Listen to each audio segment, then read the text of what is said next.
strategies to ensure that your employees are and feel safe in your workplace. So in times of crisis, it's essential to not lose sight of your human side of your company's cultural values. Instead, channel them into positive strategies and actions that will protect your employees' well-being and improve your workplace culture over the long term. Today, we have experts from HR Performance and Results who will cover the top 5 strategies to ensure that your employees are and feel safe in your workplace. So I'd like to introduce to you Janice Leroux from HR Performance and Results and her partner Cheryl Claring-Bold from HR Partners and Results. And they will tag team a presentation for us for the next 20 to 30 minutes. So if you have questions, and please, we really encourage you to ask questions. Please go to the bottom of your screen in the Q&A and submit your question. We will submit some as well internally, but it's always nice when we get questions from the field. And failing no questions, we're just going to spitball and do the best we can do. So anyways, without further ado, I'm not sure who's going first. Last week it was Cheryl. Me. But I'll let these guys, Janice is going to take it away. So, Janice, the floor is yours. Okay, wonderful. Thanks so much, Paul. I appreciate it. Good afternoon, everyone, and certainly thank you for joining us this afternoon. So as all of us have experienced and have certainly witnessed, it's very evident that we all respond differently to crises, and certainly some of us are hardwired to manage crises effectively, whereas others are paralyzed by fear and unable to deal with the challenges that arise. So everyone's reaction can be vastly different than the others. And whether you have 2 employees or 50 employees, in order to determine or in order to confront the fear associated with the pandemic, we need as employers to develop strategies that will help to ensure that employees are safe, but also feel safe as well. So what Cheryl and I would like to do for the next, I'm going to say about 20 minutes or so, and then we'll open up for questions, is that we would like to actually share with you what we believe are the top 5 strategies that you can use within your workplace. So the very first one that we want to talk about is really about leadership style, and not only reviewing your own style within your organization, but also the style of your management team and being prepared to actually adapt that style. So we're going to talk about that shortly as well in our recommendations. Second strategy is really to focus on your workplace culture and communication systems, especially if you've changed the fundamental way of how you are working. You may have some teams that are continuing to work remotely, or you may have brought individuals back to work, or you may have even introduced shifts. Whatever your workplace looks like, you should be thinking about the impact it has on your workplace culture and what you need to either do to maintain it or to enhance it. Third strategy is to ensure physical safety of your teams. Ultimately, everyone's goals has to be to ensure that their employees, customers do not contract COVID-19. And that certainly was the goal of the health and safety guidelines that have been developed and implemented certainly through the Ministry of Labor and the provincial government. Fourth strategy is to ensure psychological safety of your team. And this is a critically important one. Certainly the general view is that the virus is everywhere and that anyone could be transmitting it. And it causes a significant amount of stress and anxiety in people. And so it's crucial that we help our employees deal with this. And then the last one is, Cheryl's going to speak to that in terms of the fifth strategy, which we're going to make recommendations around reviewing your current HR practices and policies and potentially modifying them, especially when it comes to things like sick days and personal day policies too as well.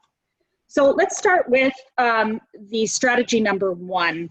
I think this is a crucial time where we need to potentially think differently on how we lead and the impact of our leadership style on our employees and our businesses.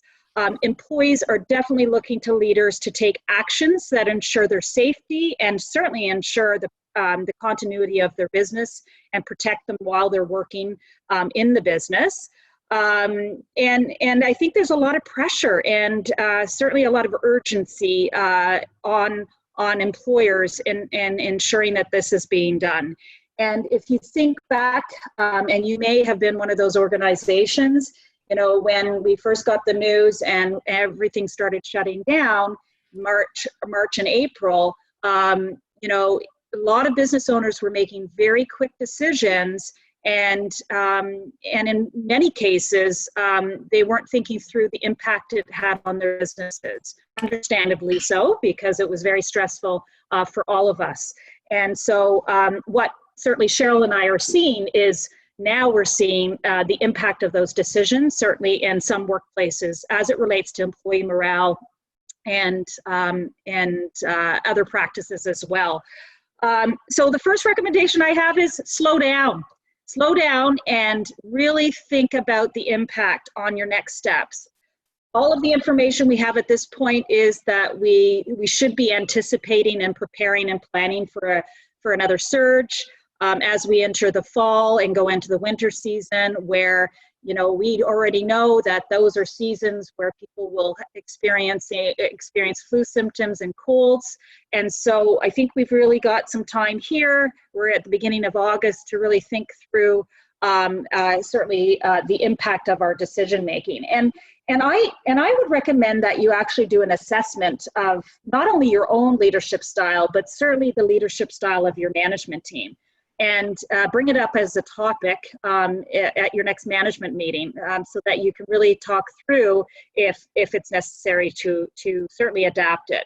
Second recommendation I have is to ensure always proactive, frequent, and certainly honest communication within your workplace. Communication is usually one of the biggest challenges within most organizations, and strong communication is critical in uncertain times. And we already know these are uncertain times.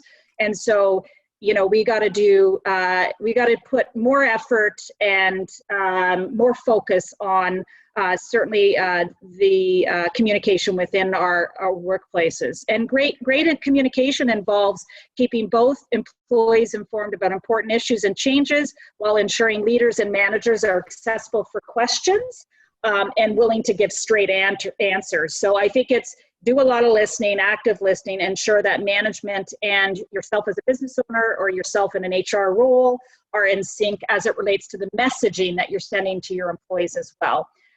Third is create some level of certainty. I think, this is critically important, and everybody's probably thinking, well, how do you do that in uncertain times? But, you know, it's not about making promises that you can't keep, but this is all about being transparent and reassuring employees on the actions you're taking to ensure maybe job security. If you're utilizing still government funding, or you have, there's no reason why you can't tell your employees that you've done that. So I think that's critically important as well. Keep checking in. If you still have individuals that are laid off, I know we have a number of clients where employees haven't all been called back. So it is important to check in with your employees. And then, show care and concern. Like studies show that managers who take a sincere interest in employees as a person, then they have greater trust in their leader and they have greater trust in their organization. So you got to be thinking about how COVID-19 impacts everyone, and it's your employees and your employees' children and your employees' families as well. So that's critically important as well. Train your management team. This one got to be up at the top of the list. We're going to be doing some more sessions. We were just talking to Paul about that in terms of the topic for the next session. There is this level of, I'm going to say, anxiety again about certainly about the schools reopening and what that means and how it can actually impact employees and how they work in the workplace. It is important to train your management team on a whole range of topics, elements of safety. They should be trained on the due diligence obligations and legal responsibilities under the Occupational Health and Safety Act. Conflict resolution, like we're seeing an increase in conflicts, but they also should know how to deal with work refusals and certainly accommodation requests. And I know we talked a little bit about that in our last session too as well. I talked about the regular check-ins. And, I think the last one here is the reality is that none of us know what the post-COVID-19 world looks like, right? Is it going to change how we work? and live our lives permanently? We don't know that. But I think what we do know is we need to be agile from a leadership style perspective. We need to be able to work quickly, we need to be able to adapt, and we need to be able to make the best decisions for our teams and for our businesses. And we need to demonstrate resilience to our employees. That's critical too as well. And I think showing vulnerability, I know that might be a challenge for some. I think showing vulnerability to your employees, it also does, build up rapport, builds up trust, and they can see then, that you also, as a business owner, have your own, or a manager, have your own fears and anxieties. But I think, it's looking at it from the perspective that you're all in it together and then working through that. Okay, so strategy number 2 is the workplace culture. And I don't think there's a lot of conversations really going on out there about revisiting and relooking at your own workplace culture and the communication. And I think maintaining or creating a positive company culture during and after a pandemic it should be a critical priority for us, given the new reality, especially when we're bombarded by negative news. It's turning off CNN and not reviewing some of the things on social media. It's difficult for some. And so it is important that we invest in strengthening our company cultures. And you can certainly do that by starting with defining what your culture was pre-crisis, and then what it should be post-crisis, and what actions you need to take as a leadership team to really actually strengthen that culture. So I've got some questions up here that we've put together for you, just to help you in terms of getting started on this whole topic of culture. And you can certainly take these questions back to your management team.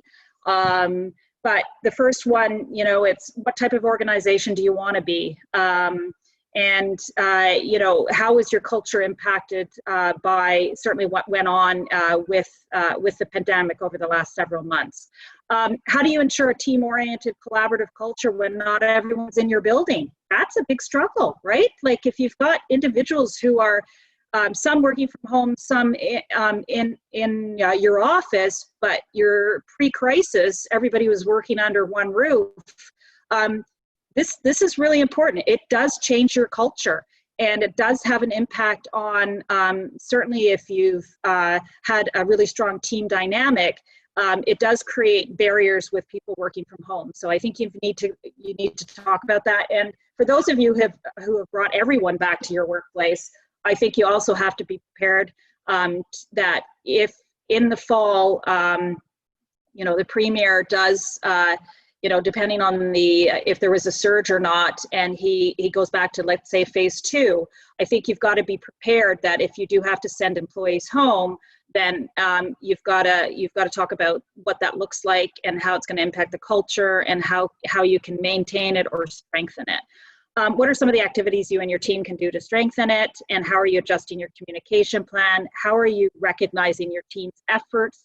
And then what are you and your team doing for fun? It's almost like we've put fun on hold, and we shouldn't be putting fun on hold, right? Like if you're used to doing a barbecue and you have a golf day, I know Barrie Chambers having a golf day coming up, but if you've got things that you've normally done with your employees, well, there's no reason why you can't do them. You could certainly ensure physical distancing. If someone has to put a mask on, so be it. You can still have fun with a mask on. And I think it's important that, you try to integrate that in the day-to-day workplaces as well. We need to have that. We need to be having certainly a lot more fun than maybe most of us have over the last 6 months. And I think it's important to be transparent and support an inclusive workplace culture, so employees not only feel included, but are actively involved in the decision making. So you don't have to do all of this on your own, right? You can go back to your team and say, okay, so what are your ideas around some of the activities we can do to strengthen our culture? Or what are some of your ideas of what we can do as a team to have fun or recognize other team members' efforts. And I think that's critically important as well. Okay, and strategy 3. So strategy 3, there's been so much conversation and lots of webinars, certainly on, the physical safety requirements in the workplace. It is important that all of you are aware that the Occupational Health and Safety Act, your legal obligations, haven't changed at all. You were always required to ensure you take every reasonable precaution to protect employees within the workplace. I think what people do forget or are forgetting is that the Occupational Health and Safety Act covers not only occupational injuries, but also occupational illnesses.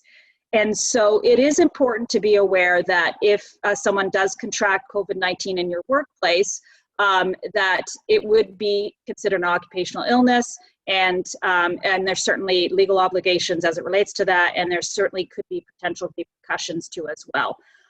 We probably have, I think it's over 100 guidelines right now. This is just an example. If you haven't seen them, then certainly I'm sure that Barrie Chamber can send out a link for you to access all of the actual guidelines themselves. They are what they are, like they're guidelines. So, it is important for you to look at it from a guideline perspective. It doesn't mean that you have to do everything on the list. What it does tell you is that you have to assess what types of control measures are practical and relevant and important for your business, and implement those control measures. And so that's the most important part of this, is to absolutely do that. There are some posters too as well. It's not for every industry sector, but certainly in the guidelines, it will draw your attention to posters. We keep telling clients and recommending clients that, posters, you should use as many posters as you possibly can, and you could create them on your own within your workplace. I know in our office, we put up actually stop signs because, we're accustomed from a behavioral perspective to stop at a stop sign, right? So, when you come in the front door, there's a big stop sign to say, before you proceed to your work area, have you, washed your hands or used hand sanitizer. So, those are good ways to help change people's behaviors. And I think what we're hearing a little bit of right now is that in some workplaces, there's a level of complacency setting in. And because the numbers are dropping, maybe people feel a little bit more secure and safe, and they think that maybe it's not necessary. I can tell you, your job as employers, you got to keep on top of that, because the risk is too great for your workplace. You don't want to be in a position where you have to shut down a department or a business because you've got 1 or 2 or 3 or 4 people that have COVID-19. So your job as a manager and as an employer is hold people accountable. Hold people accountable, make sure they're following the policies, and then you'll ensure physical safety. You'll ensure that your employees are safe at the end of the day. And then certainly employers, this is actually from the Ministry of Labor website, you are required to post and communicate all your COVID-19 policies. These are some of the critical things that should be part of your policies. And so we have certainly drafted for our clients just COVID-19 employee handbooks. We started that in April for a lot of our essential services clients. So you could do something similar to that. What we do recommend, though, is absolutely have your employees sign off on an employee acknowledgement that they've read and understood the policies. So if the Ministry of Labor shows up at your doorstep and they want to know and see your policy, you have them in writing, and you also can show them that they actually signed off and that you've trained them essentially on your policies too as well. And then the last piece to this is, or actually I think there might be, last piece to this, is if an employer is advised that a worker has tested positive for COVID-19 due to exposure at the workplace, or that a claim has been filed with the Workplace Safety and Insurance Board, the employer is required to notify the Ministry of Labor in writing within 4 days. Very important. And so some of you may think, well, how do we even know if they contracted it from the workplace? And yeah, that's a very good question and a very important question. What I can tell you is that the Ministry of Labor has been dealing with occupational illnesses for decades. The Occupational Health and Safety Act's been around since 1979, so that hasn't changed.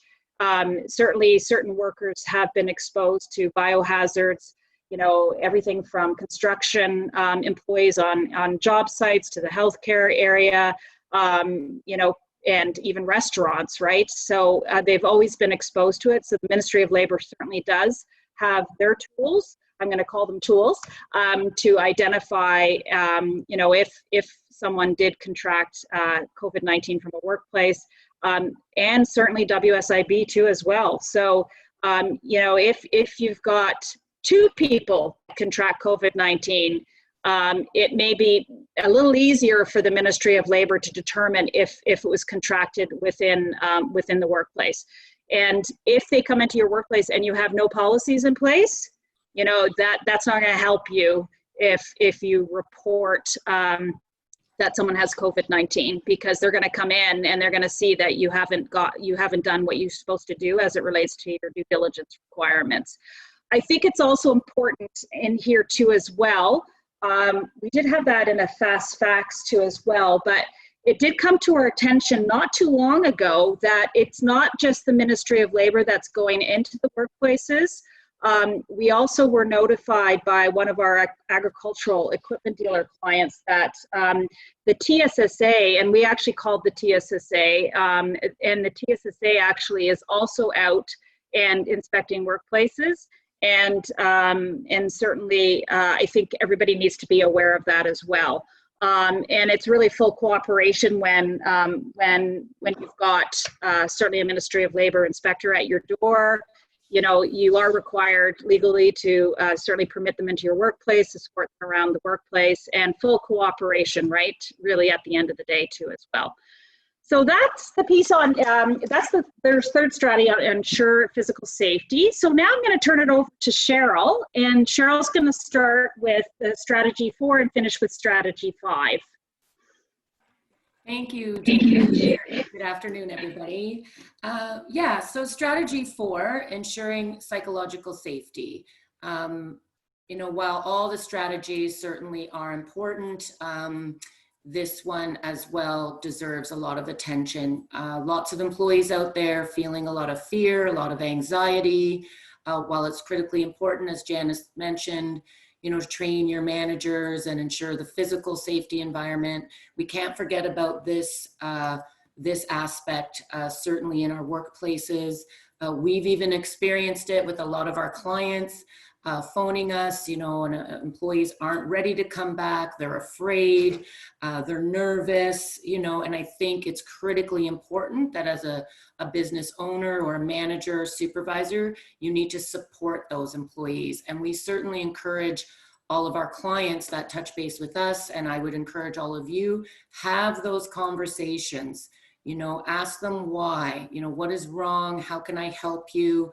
You know, as Janice mentioned earlier, those regular check-ins are so critically important.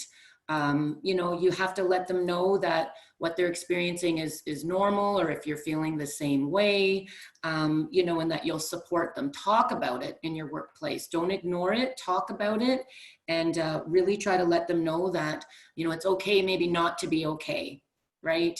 And help them sort of work through and navigate through everything that they're feeling, and try not to minimize that. So we've got a couple of just tips, I guess, with respect to ensuring this psychological safety for your employees. So again, teach and train your managers. You know, this goes beyond, Janice alluded to earlier, you know, them understanding their roles and responsibilities from a health and safety perspective, or under the Occupational Health and Safety Act, and those things obviously critically important. But, you know, teach and train your managers on mental health. There's some great programs out there. You know, maybe one of them could attend a workplace a training session or something. There's lots of things going on right now, free webinars and things.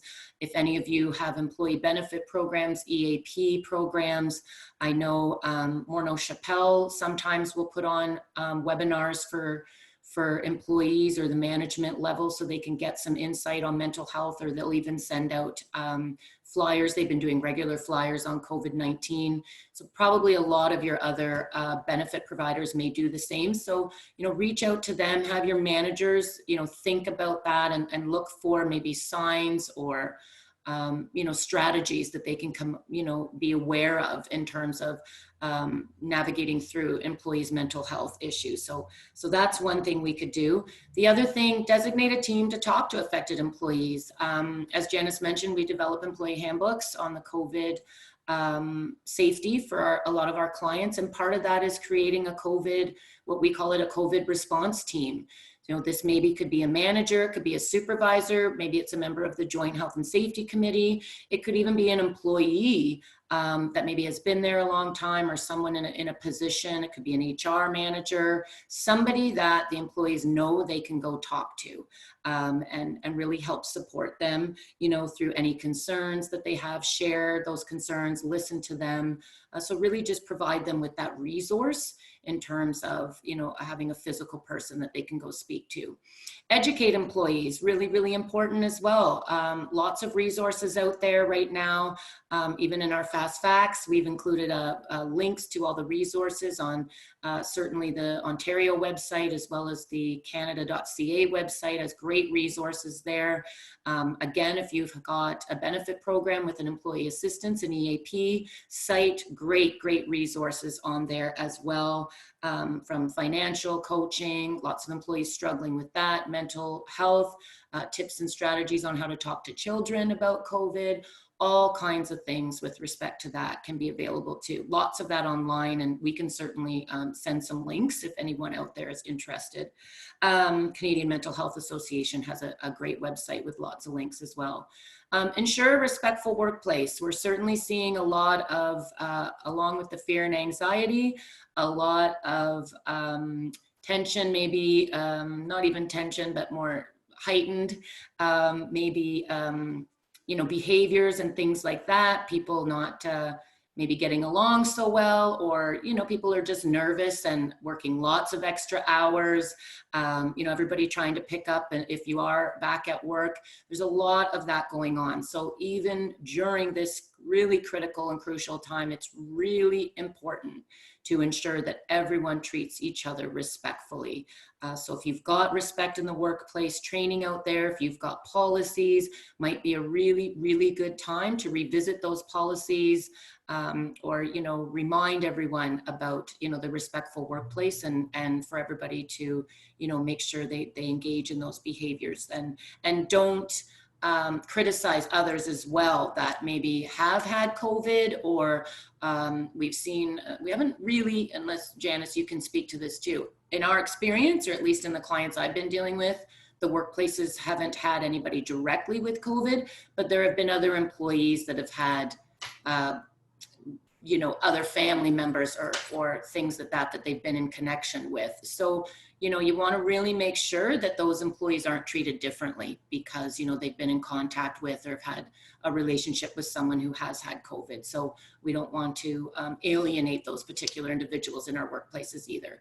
And demonstrate empathy. And remember, empathy is different from kindness or pity, right? So empathy is really about putting yourself in the employee's shoes, making yourself aware and try to understand their feelings, their perspectives. As Janice said in the beginning, everybody deals with the crisis differently. And so I think it's really important that, you put yourself in those shoes. As minimal as you may think it is, it could be very big to that person. So, try to demonstrate empathy and listen, and, communication is key as well.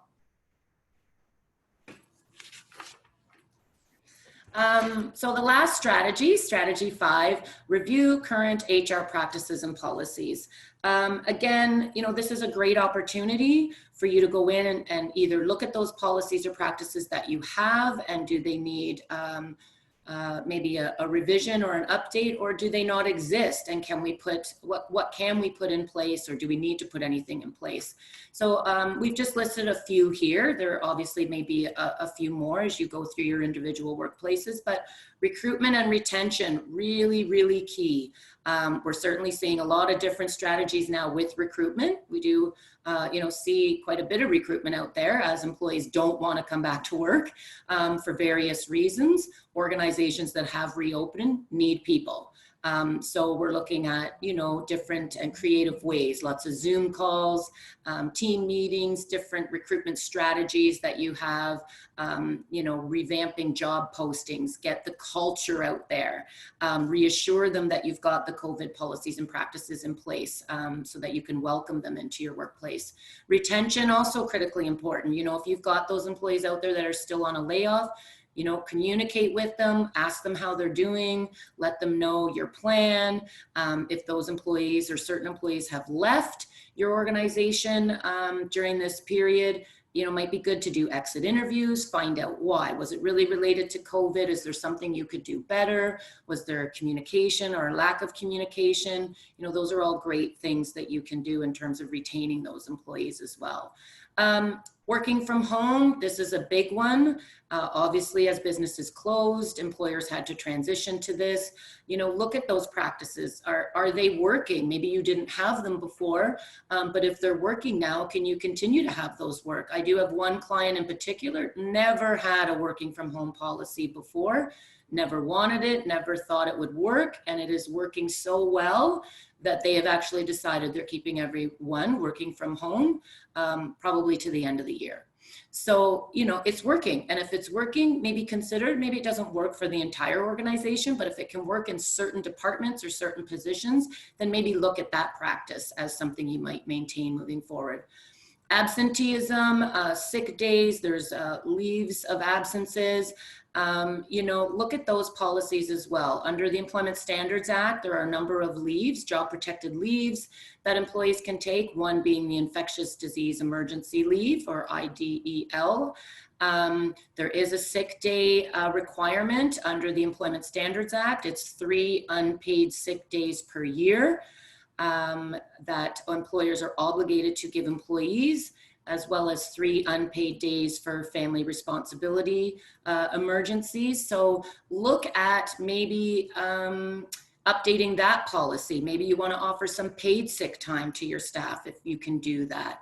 I think a while back, or maybe a month ago, Trudeau talked about maybe instituting a 10-day paid sick leave policy throughout the provinces. We haven't heard anything further to that, but take a look. This is a good time to look at your internal policies and practices, and maybe there's something you can do with respect to providing maybe a sick day policy, or doing a little bit more than that obligation under the Act. The infectious disease emergency leave, again, that's an unpaid job protected leave. That is a new program that was introduced back in March and then revised again in May. So if an employee is off due to a COVID related reason, so caring for a loved one with COVID, or they've been diagnosed themselves, or a school or daycare closure, or for a travel restriction, then they are entitled to take that leave. So that is certainly a policy you'll want to put in place within your workplace, or add to your employee handbooks if you have those. And then again, respect in the workplace, as I mentioned, really, really critical throughout this. As tensions are high, anxiety is high, do everything you can with your communication, and look at those policies, code of conduct policies if you have them. If you don't, we strongly recommend that a respect in the workplace policy is put into place, and that it is communicated to the employees, and that there is a zero tolerance towards any kind of disrespectful behavior as it relates either to COVID or any kind of inappropriate conduct within the workplace. So just a few of our recommendations with respect to some practices and policies that you can move through as we go through this crisis. So I think that concludes our top 5 strategies. I'm sure we could probably think of a few more, but we do want to leave some time for questions. It's just after 3:30. So I guess I'll turn it over to you, Paul, if there's a number of questions, and Janice and I can maybe address those like we did at the last session. Absolutely. Yeah, we've got several questions that have sort of popped up as we were talking, or as you guys were talking. Okay. But really good content. And, I think, having been in an office that sort of reopened, and I know that you guys are back in your office, it's certainly, you know, it's different. I mean, there's a different feeling when you walk in.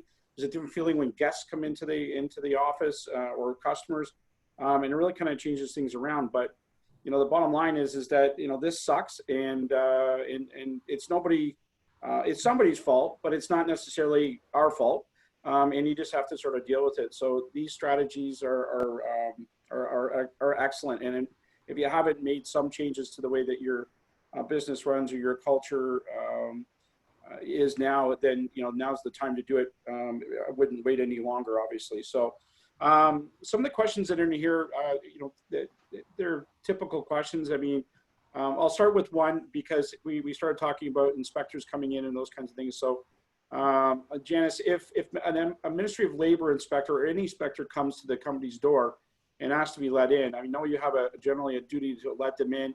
It's always good practice to stay with them. But what's to guarantee that the individual themselves has been tested and is safe for them to come into your work environment? Are there anything that the ministries are doing to protect those people and protect the workplaces that they're going into?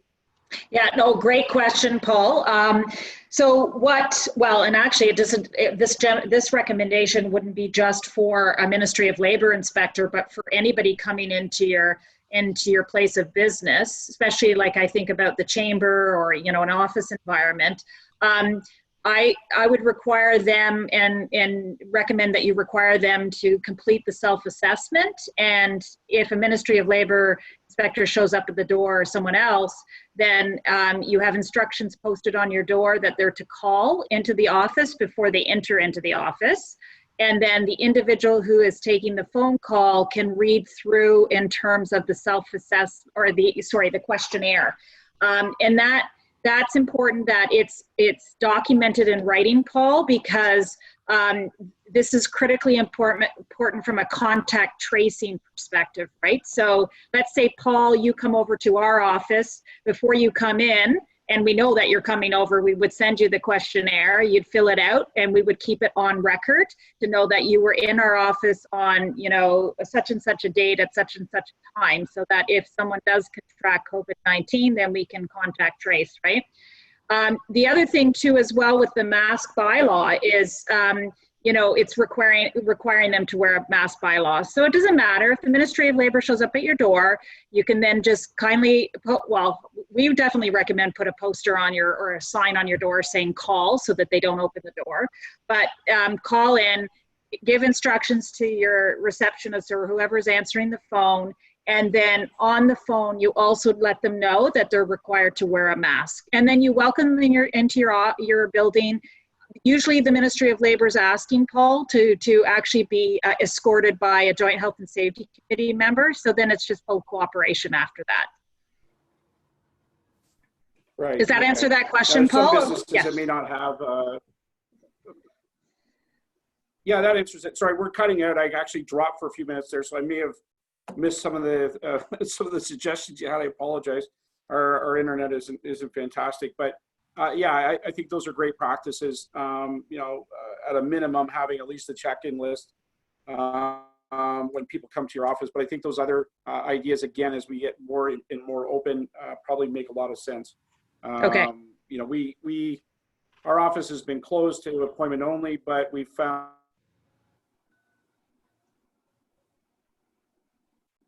Stuck. Yeah.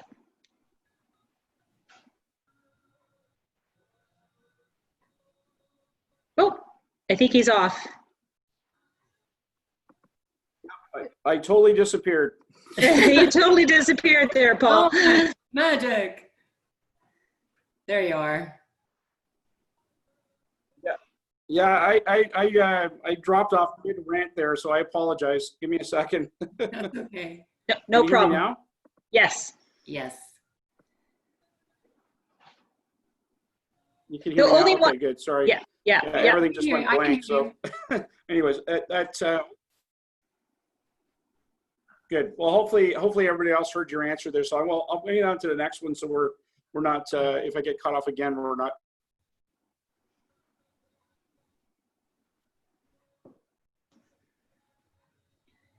He's stuck again.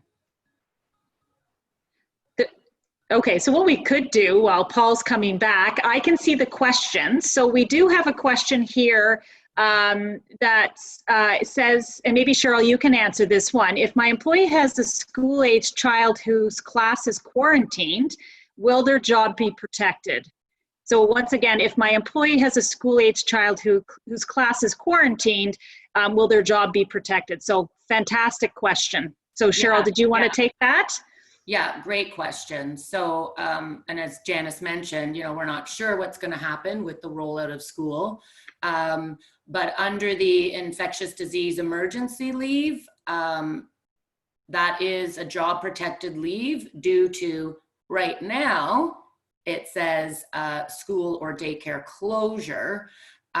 So one would assume that if the children go back to school and there's a quarantine situation, or the school closes or the classroom shuts down, then that would be a job protected reason for an employee, certainly to navigate through or deal with that COVID circumstance. So my answer would be yes, that would be job protected. I don't know if you okay. want to add, Janice, but yeah, no, I think that's great. I think, Cheryl, what we could let everybody know who's participating today is, since we're doing a series of these sessions with the Barrie Chamber, that Cheryl and I, most likely the next topic will focus in on, the potential scenarios you might be dealing with as it relates to schools. Yeah.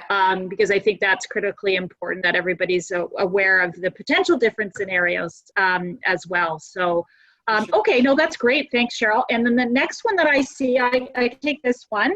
Can you require that your staff download the provincial COVID alert mobile app? So I think that's a great question. What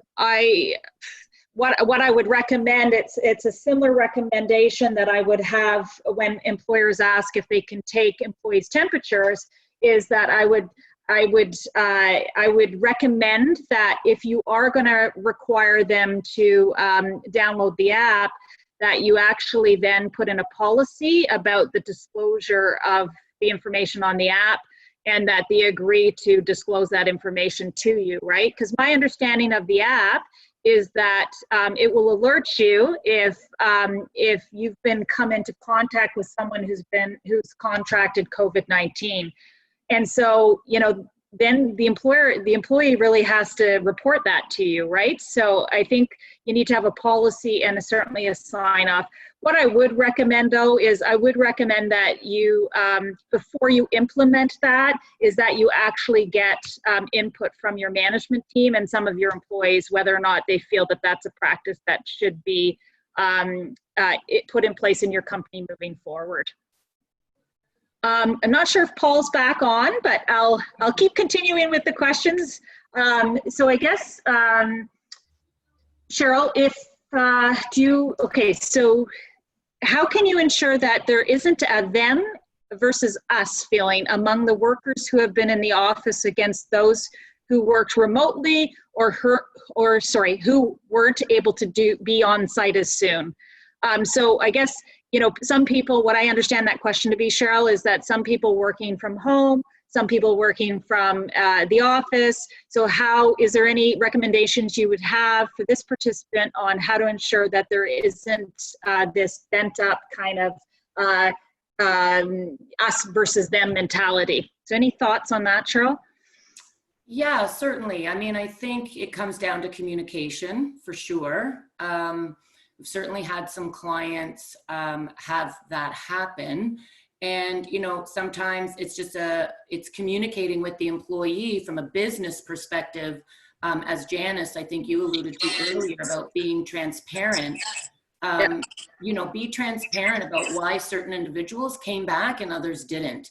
For example, maybe you need your salespeople stay remote, but you need your accounting people in the office, or the person doing payroll or something like that. And maybe it's just, again, that reassurance that it's a transition. Everything is new. As a business, you're also trying to navigate through everything as well. So, I think, you've got to make a business decision that works for the business. And that may not mean bringing everybody back at the same time.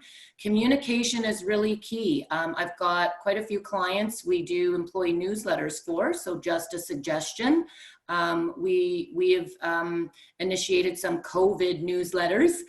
So it really keeps everybody together. So, you know, reached out to the managers, talk to your teams. Does anybody want to share a funny story? And then we've put newsletters together, funny stories, funny pictures, you know, and just a way of keeping everybody connected. Because it is hard, and some employees, you know, just won't understand why certain decisions are being made. So I think communication, transparency, and look for those opportunities where you can maybe use a tool or resource to get everybody, you know, at different areas sort of connected at the same time. I don't know if you have any other thoughts, Janice. But. No, that's great. No, I think that's great. Thanks, Cheryl. So the next question here I see is, if my team is working remotely, do I need to cover their internet and phone costs, particularly if their original contract doesn't include remote setup or expectations? So another great question. There is no requirement to cover that. However, I would recommend you consider the benefits of covering that. If you don't cover it, the one thing that you can, and Cheryl, you may have to jump in on, I think it's the T, don't quote me on this, all the participants that are watching this, but I think it's the T2200. So you could get your finance department, payroll administrator to issue that when they issue the T4, because employees who have been working remotely then would be able to claim some of the costs associated with working remotely, i.e. internet, i.e. phone costs, i.e. you know, their home office. So I think there's no reason you don't have to talk about that now, but talk to your accountant, see if that can be done. And quite frankly, that's a great benefit. I think you should certainly communicate that to your employees. Hey, Paul, did you want to ask any more questions? We kind of jumped in there on you, or do you want me just to keep going? No, you know, you can keep going. I just hooked up with my cell phone for the last little part, but I apologize. It really dumped me completely out. So, no problem.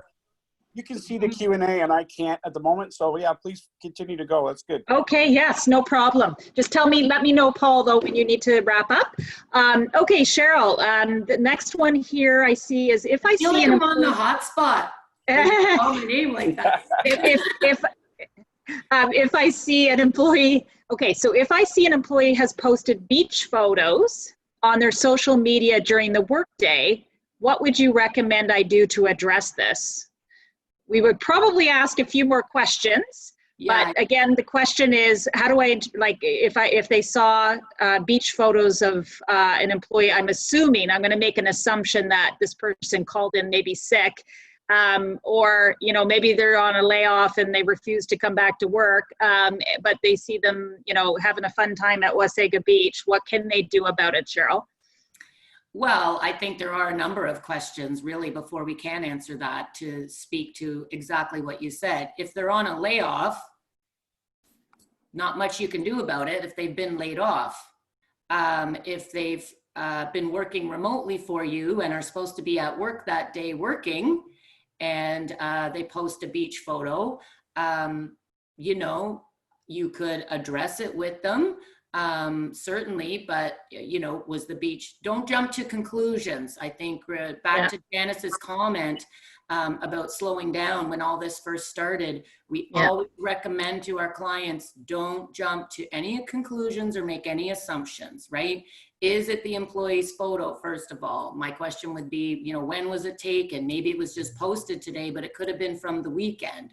So, you know, get that information first if you can ascertain that, you know, and then, you know, there's nothing wrong with having the conversation with the employee. But if they've been on a layoff, that's different. They're not being paid by you. They're on a layoff. They're entitled to do what they want. Very different conversation. However, if they're supposed to be working for you remotely, or have logged in and said that they're working that day, and then you find out they weren't, then it becomes find out, have the conversation, don't jump to any conclusions, don't make any decisions till you get all the information. And then if there's a reasonable explanation, that might be one thing. If there's not, then you would probably move to a disciplinary action of some kind. Okay. Yeah, and I was going to suggest that, I mean, in your stage 5, that you perhaps maybe think about putting in a social media policy, and even a new one that's more of a virtual meeting policy, because, you know, as we get more political, we were just sort of commenting on this earlier with the staff. I you know, went on as an admin on our Facebook page, but, you know, you have a tendency of getting flaming somebody on a Facebook post, and then all of a sudden your organization gets aligned with your viewpoint. So if you have a policy that says, if you're on social media, you're not going to be commenting on that stuff as it relates to the company, you may be more protected. Yeah, completely agree. That's great. Thanks, Paul and Cheryl.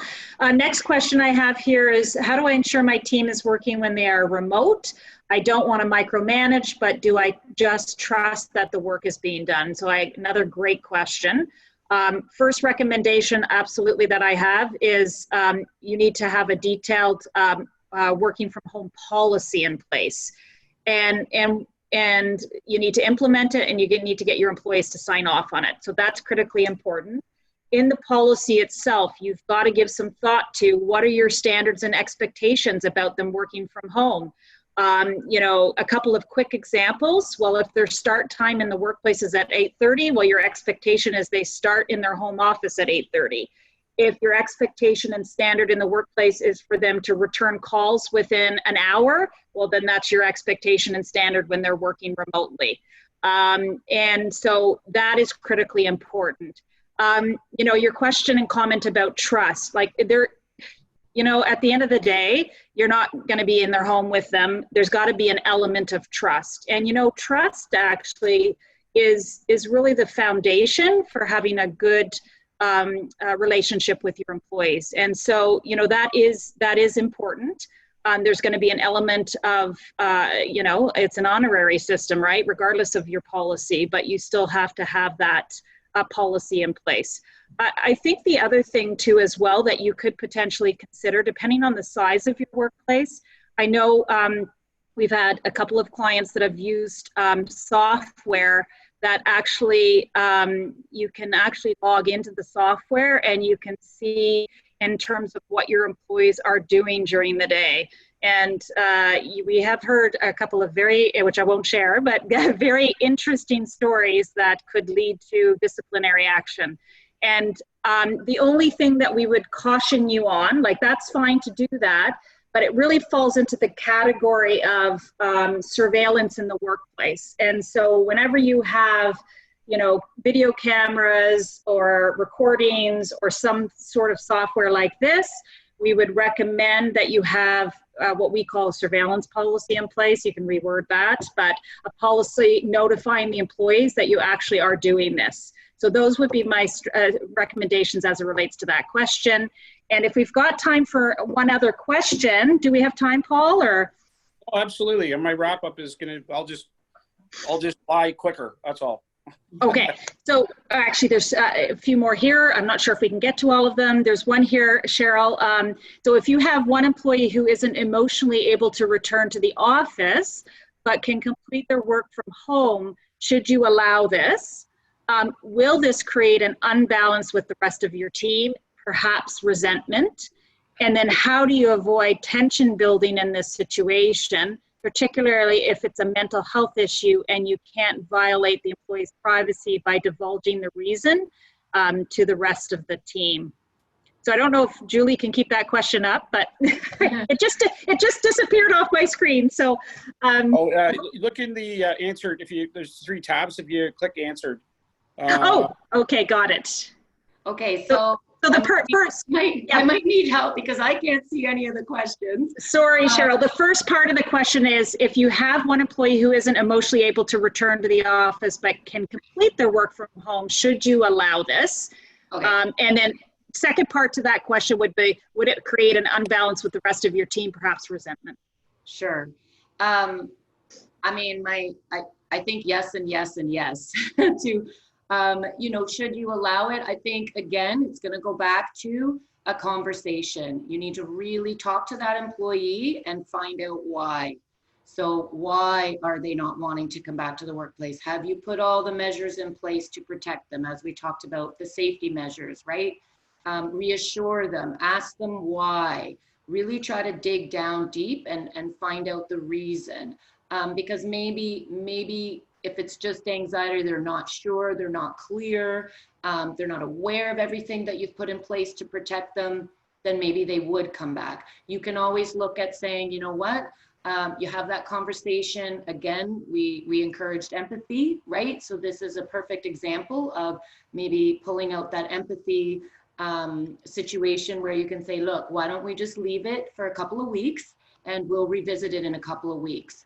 You know, is it going to create a little bit of tension in the workplace? It might, but you know, everything's confidential. Everything's on a case-by-case basis, and what you do for one employee, you know, if it's to address something that maybe, you know, maybe it is a job protected situation in terms of they're really struggling, or they've, you know, disclosed something to you that you would have a duty to accommodate, then that's your duty to accommodate them.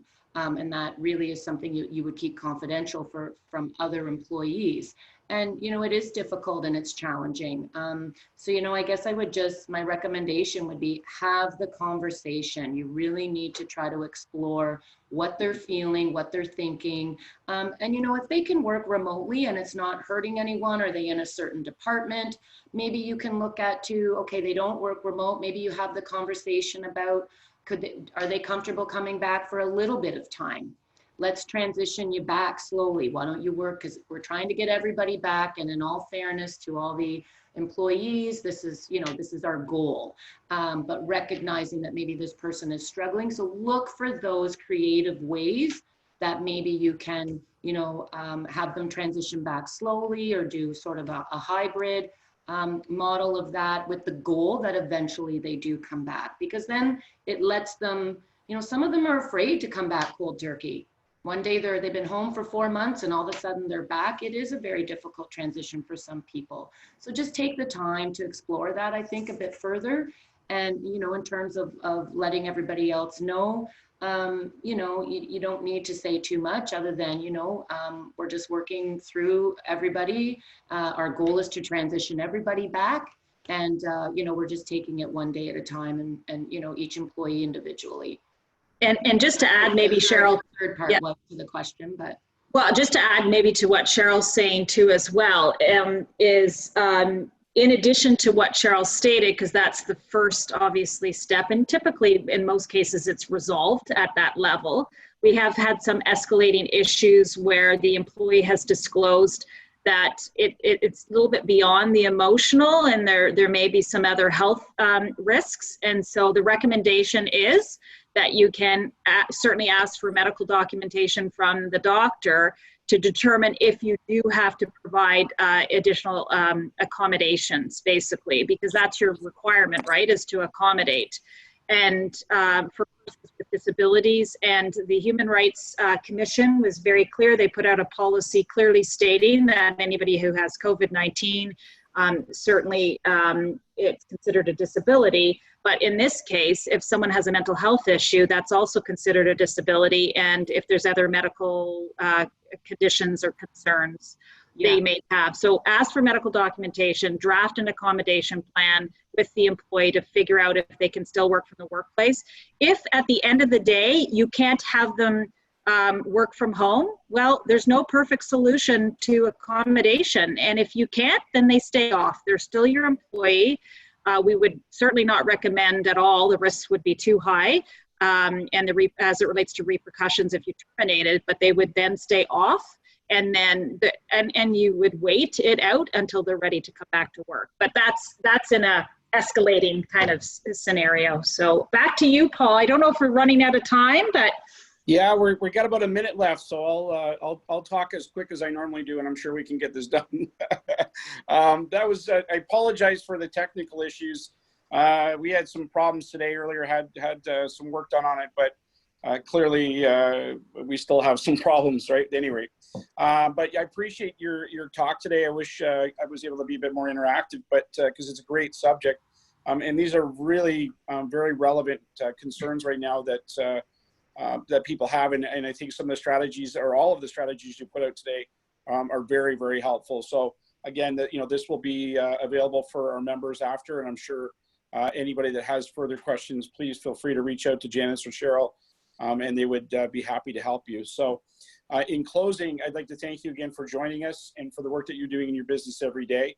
We urge every leader in our community to continue to focus on slowing the pace of transmission of this coronavirus, no matter what stage of opening your business may be in. So both federal and provincial governments have enacted measures to only be effective that will only be effective if all employers step up and do their part to protect our provincial health and welfare. We are here obviously to help you through that. Please email us or call if you need anything more. Every day things are changing. Every day we're adding stuff to our website as information becomes available. This Friday we actually have a virtual town hall with all levels of government. This one's going to be a good one. We've got the mayor, we've got Andrea Kanjan, we've got Doug Downey, we've got the OCC CEO, Rocco Rossi, as well as John Broussard, and I'm not sure if we've got Bruce Shipley yet, but he had promised us before that he was going to be there. So it could be a full house, which is excellent, because there's lots of pertinent things that are on everyone's mind right now. So if you have questions, please pre-submit those to webinar at barriechamber.com, and we will get your questions into the queue. Also, please keep tuned. There is our Canada United campaign and Barrie Together campaigns that are coming over the next few weeks. We've got some interest in those, and again, those are all things that will help you to get connected into the community and also help other local businesses to continue to survive. Janice mentioned it, but we also have our golf tournament up and coming. You're going to see the save the dates and all the digital information coming out this week, which will either be later today or tomorrow. But we will be doing a golf day on September 15th at Samoro Golf Links. It's going to be $50 all in, including which includes 18 holes and in a cart, as well as a box lunch. We're still going to have a lot of the different games and things and on-course activities, but there will be set tee times, and we will obviously have some fun before we get into the winter months. So I'm looking forward to that, but a nice give back. It's not an expensive day, and hopefully give you a chance to get out. And as our panelists have talked about today, to have some fun with your team, because I think that's something that we really need, especially as we're coming into a Barrie winter. So anyways, with that, I will say goodbye to everybody, and we will be back in a few weeks with HRPAR, Janice and Cheryl, to cover another subject, and have a great evening and great weekend. Thank you. Thank you, everyone.